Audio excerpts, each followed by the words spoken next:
Baik, bismillahirrahmanirrahim. Assalamualaikum warahmatullahi wabarakatuh. Saya Rahmat Zulfadli, peserta PPG Angkatan 1 tahun 2022 di Universitas Syah Kuala. Hari ini akan melakukan wawancara bersama dengan seorang praktisi pendidikan. Waktu dan tempatnya kami persilahkan Ibu untuk memperkenalkan diri. Baik, nama saya Inanda Mahdalena. Saya seorang praktisi pendidikan yang bertugas di SMA Negeri 1 Darul Hikmah. Baik Bu, terima kasih atas perkenalannya. Sekarang kita memasuki langsung kepada pertanyaannya. Pertanyaan yang pertama, bagaimana pandangan Ibu terhadap kendala saat guru mengajar menerapkan metode pembelajaran yang kurang inovatif? Bisa bilang Apa yang menyebabkan kendala guru saat mengajar tidak dapat menerapkan pembelajaran yang inovatif? pertama kita lihat dulu keadaan siswa yang berbeda-beda, sehingga ini juga akan mempengaruhi transfer ilmu yang diberikan oleh seorang guru kepada siswanya. Jadi seorang guru itu seharusnya bisa melihat bagaimana potensi yang dimiliki oleh siswanya masing-masing, sehingga nanti dia akan bisa membuat strategi-strategi khusus dalam melakukan transfer ilmu tersebut. Mungkin seperti itu. Baik Ibu, pertanyaan yang kedua, apa yang Ibu rasakan atau apakah sarana pembelajaran di sekolah SMA Negeri 1 Darul Hikmah ini sudah memadai? Kalau dikatakan sudah memadai, mungkin realnya ya seperti itu masih banyak yang kurang. Makanya dari sini kita berharap untuk pemerintah yang ada agar kiranya dapat memberikan perhatian.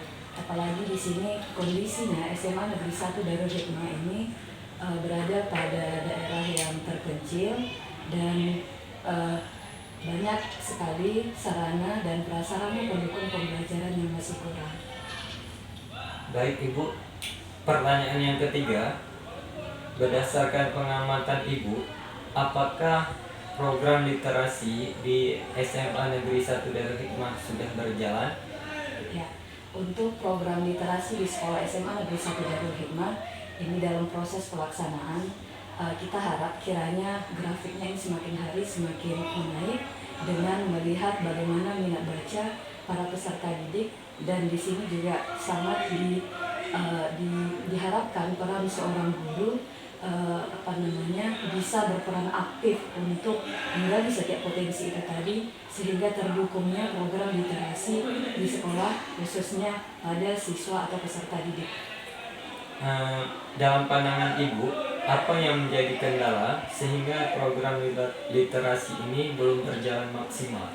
Ya, kurangnya daya baca atau kurangnya minat baca para siswa ini menjadi terkendala tersendiri. Kenapa? Bisa jadi ini belum lagi terbiasa. Kita melihat para peserta didik belum memiliki kebiasaan yang cukup untuk mereka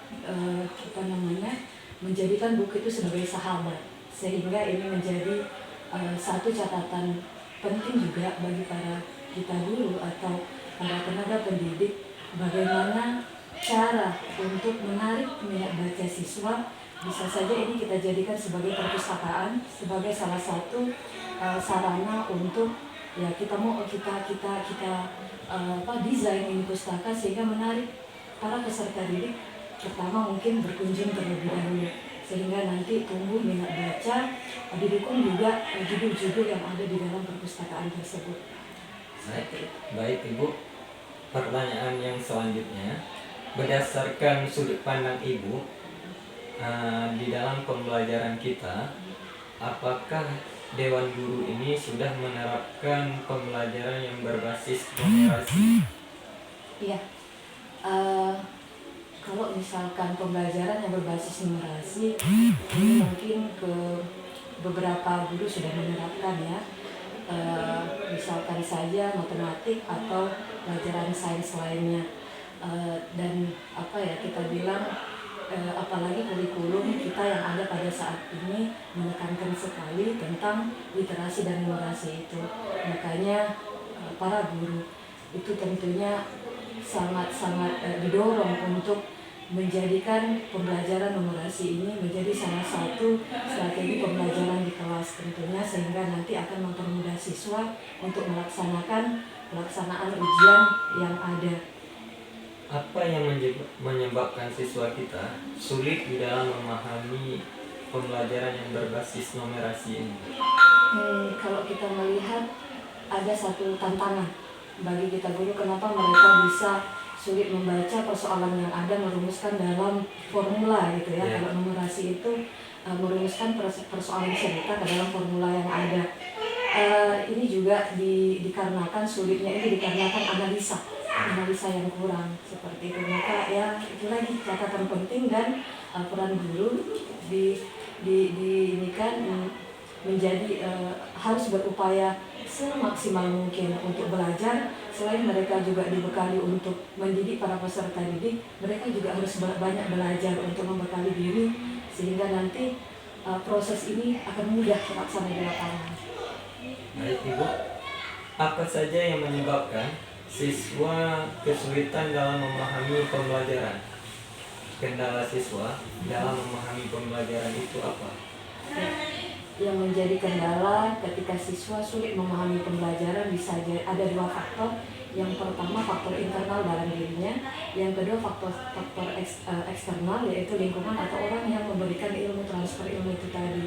Bisa jadi strategi atau model pembelajaran yang diterapkan kurang menarik gitu ya, kurang menarik, sehingga ini sudah menjadikan satu kendala juga untuk udah bosan duluan misalkan seperti itu.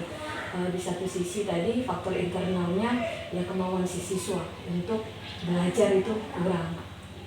Baik. Kemudian apa yang menyebabkan hubungan antara guru dengan orang tua itu kurang kondusif, dengan orang tua siswa kurang kondusif, tidak maksimal hubungan komunikasinya?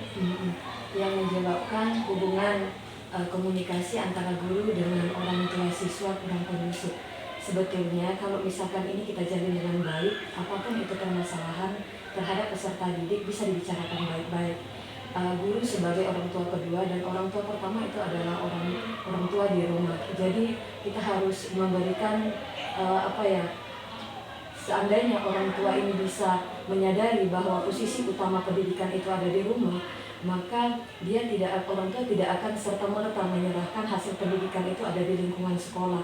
Jadi masing-masing memiliki kesadaran pertama itu dulu. Yang kedua, untuk komunikasi ini berjalan dengan baik, mesti adanya seringnya komunikasi.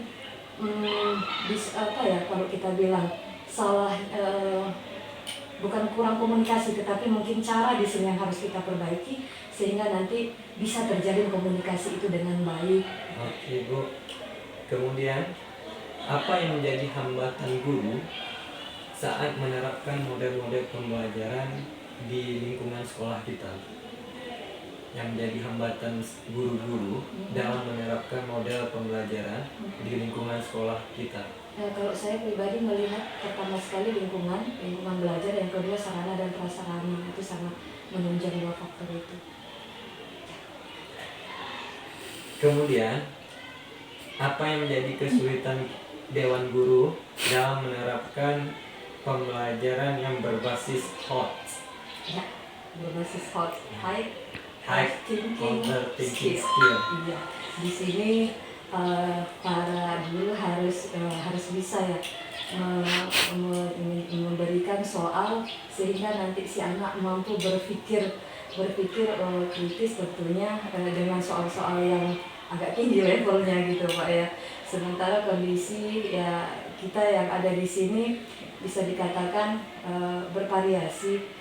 Kemampuan belajar anak itu bervariasi kita temukan di lapangan. Makanya ketika ini kita terapkan, maka kita harapkan kepada anak yang tadinya mampu memahami ini nanti bisa dijadikan ketika ada beberapa anak yang mampu menyelesaikan soal hoax itu, nanti dia bisa memberikan atau mentransfer ilmu kepada teman yang lain, sehingga nanti tugas guru itu akan terbantu. Yang terakhir Ibu, pertanyaannya, apa yang menjadi kendala guru dalam menggunakan pembelajaran yang berbasis teknologi? Kendala guru dalam menggunakan pembelajaran berbasis teknologi. Kondisi yang ada di lapangan melihat bahwa para peserta didik ini masih banyak yang kurang cakap dengan teknologi. Kenapa? Karena memang mungkin belum terbiasa, belum terbiasa misalkan saja penggunaan komputer. Kalau misalkan gadget itu masing-masing punya, tetapi untuk komputer dulu ini mereka banyak yang masih kurang, sehingga ini dibutuhkan pembelajaran khusus ya, untuk mendongkrak atau untuk mendukung bagaimana si anak bisa memahami. Atau SMA Negeri 1 Darul Hikmah alhamdulillah sudah memiliki program khusus untuk les terhadap anak-anak yang berminat, dan alhamdulillah ini sedang berjalan. Dan itu juga sebagai upaya untuk mengenalkan bagaimana peran teknologi di dalam pembelajaran. Oke, baik Ibu, terima kasih atas waktunya untuk diwawancarai. Apa pesan Ibu atau harapan Ibu terhadap dunia pendidikan kita di Indonesia? Pesan Ibu terhadap dunia pendidikan, kemudian bagaimana gagasannya Ibu tawarkan untuk pendidikan di level kita ini? Pesan yang pertama sekali, pesan di dunia pendidikan.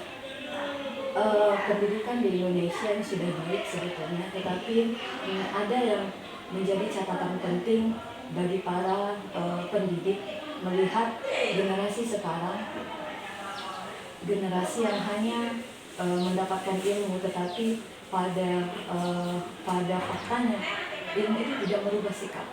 Nah, ini cukup miris. Banyak orang yang pintar tetapi kurang dalam bersikap, dan banyak orang yang bisa dibilang proses belajar mengajar itu di kelas dalam menanamkan karakter itu cukup penting bagi para peserta didik, dan diharapkan ini tidak hanya transfer ilmu, tetapi ada penekanan yang jauh lebih penting, yaitu ilmu yang ditransfer mampu merubah pola sikap dan tingkah laku para siswa. Transfer akhlak lah Ibu. Iya, betul sekali. Pola pikir, pola sikap itu satu. Oke, baik. Gagasannya Ibu tawarkan? Gagasannya ya pasti penanaman karakter. Iya. Penanaman karakter, di mana karakter yang khas itu ada dalam Islam. Berarti di dalam pembelajaran kita atau kurikulum terbaru kita, kurikulum Merdeka, di dalamnya kan ada Pancasila. Pancasila itu mengacu juga kepada karakter. Sumber dasar awal Pancasila kan dari Islam. Berarti kita sepakat menggunakan kurikulum Merdeka tersebut. Sepakat Pak Muhammad. Oke, baik Ibu, terima kasih atas waktunya. Mohon maaf atas segala kekurangan. Saya selaku peserta PPG, sekian, terima kasih. Unzul maqala wa la tanzul man qala. Astaghfirukum. Assalamualaikum warahmatullahi wabarakatuh. Waalaikumsalam. Salam sukses.